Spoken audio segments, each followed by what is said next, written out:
Is there actually a string attached somewhere? And if not, why not? Why would we open up $6 billion to them without some kind of strings to pull it back if in a situation like this? So not a dime has been spent. Correct. Not a dime has been accessed. The Iranian regime never gets it. The money was never frozen when it was in South Korea any more than it was frozen when it got to Qatar.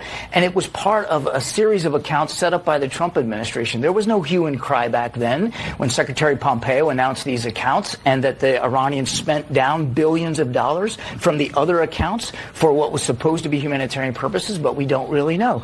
None of that, we can't account for that. I can only account for that $6 billion, and it's all still in Qatar. None of it has been accessed, and we're watching it like a hawk. Will they ever be able to access it? Is it truly that you can refreeze it, in essence, or whatever terminology?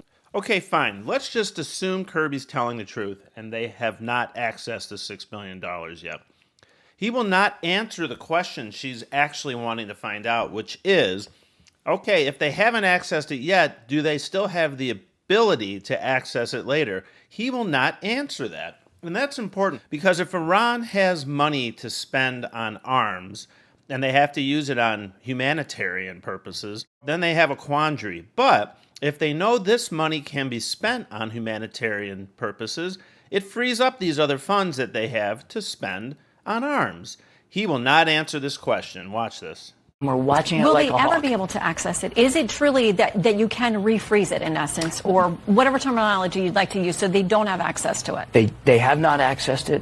We are watching it. We're watching it like a hawk, Shannon. I'm telling you that we are keeping tabs on every single dime of that. None of it is accessed by the Iranians. And even if it was, it would go to vendors that we approve to buy food, water, medicine, and ship it in to Iran, right to the Iranian people through humanitarian aid organizations. The regime never sees it. They have not accessed it. We are watching it. We're watching it like a hawk, Shannon.